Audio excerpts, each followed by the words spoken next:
Quando a gente fala desses instrumentos legislativos, o senhor, como uma liderança, como um político com muita experiência, o senhor sabe o que dá certo, o que não dá certo, dependendo, tem aquele feeling, né? Olha, esse tema aqui vale realmente uma CPI, porque a gente sabe que CPI quando começa, né, começa de um jeito, não sabe nunca quando termina. Ontem eu brinquei aqui com o Eduardo Gomes que, olha, essa CPI dos Correios, na minha percepção, é a pena de um galinheiro inteiro.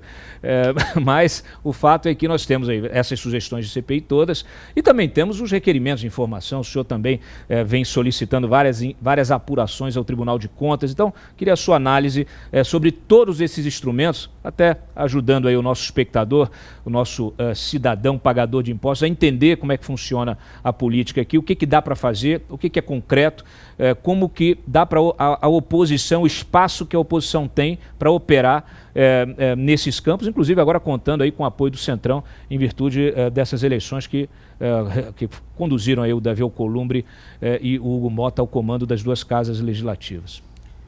Bom, Cláudio, nós temos aí, como eu falei, várias frentes que estão abertas aí. O senador Márcio Bittar, né, já está reunindo assinaturas para uma CPI, que é a CPI dos Correios, né? É importante que se explique como é que a gente saiu de um superávit em 2022 para um rombo histórico, né, para um déficit histórico, né? Isso, claro, com os detalhes que a gente espera que a CPI nos permita elucidar, né? Agora, nós sabemos o conjunto da obra, né? Esse governo, ele confunde o público com o privado, né? Isso está no DNA do Partido dos Trabalhadores, né? O PT ele tem uma visão patrimonialista do governo, né? E tem um projeto de poder.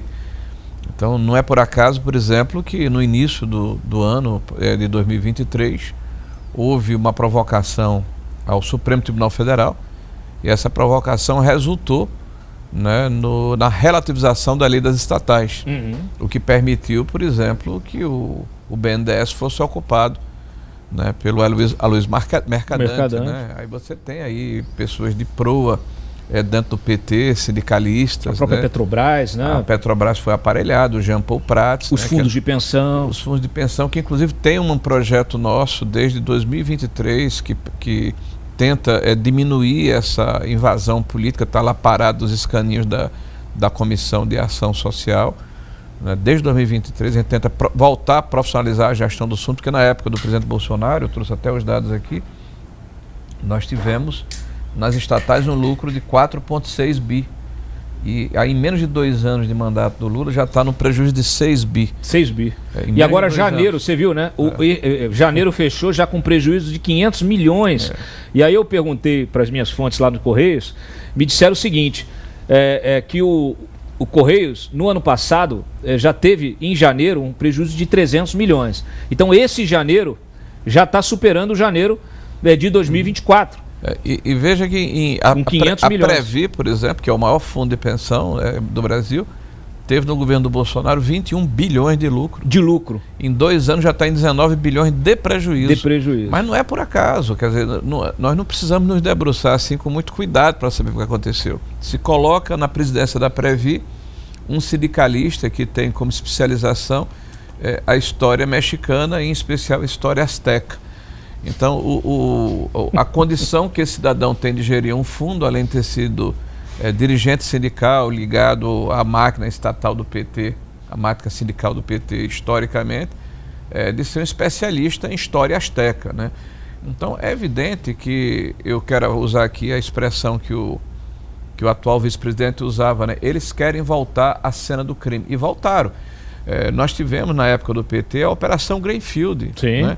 Que apontou quase 8 bilhões de reais em malversação, em dilapidação dos fundos previdenciários. Até hoje, os beneficiários que são aposentados e pensionistas, nos principais fundos de pensão das estatais brasileiras, pagam reparação em função dos equívocos e dos descaminhos, né, ou da corrupção, né, que caracterizou o governo do PT nos primeiros 14 anos.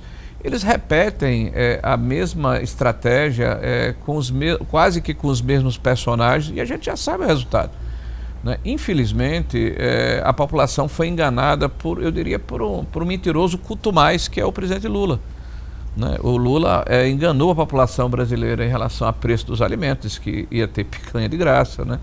Ele enganou em relação à questão do sigilo, né, quando falou que no primeiro momento ele iria levantar o sigilo. Agora até as ações da primeira-dama estão em sigilo. A gente não pode saber quem ela recebe no palácio, não pode saber quanto é que ela gasta nos seus shows, né, nas suas andanças pelo mundo e pelo Brasil, né? Nós não podemos saber quais são os gastos do palácio, e o presidente Lula vai e diz em rede nacional que vai levantar o sigilo e mente à população brasileira.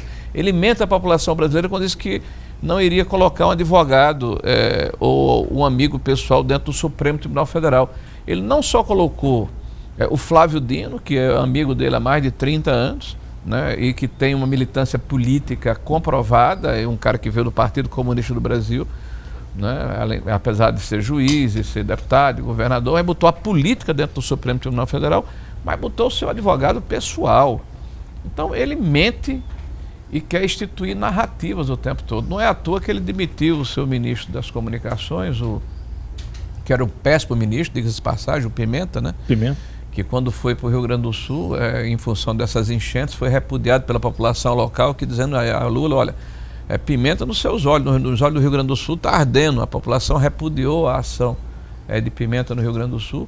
Aí ele troca o seu ministro de Comunicação por um marqueteiro e mostra que está muito mais preocupado em fazer marketing, estabelecer narrativa, do que resolver os problemas reais da população brasileira. Então nós estamos numa situação muito ruim em relação à questão desse governo. Não é por acaso que está havendo um grande movimento popular de ocupar as ruas da cidade, voltar a ocupar as ruas da cidade a partir do dia 16 de março, porque há um simbolismo. Dia 14, são 6 anos do inquérito do fake news. Um inquérito interminável, absolutamente fora dos padrões do judiciário, né, onde se deu um poder excessivo a uma espécie de xerife que hoje controla toda a ação institucional do país, que é o Alexandre de Moraes, né?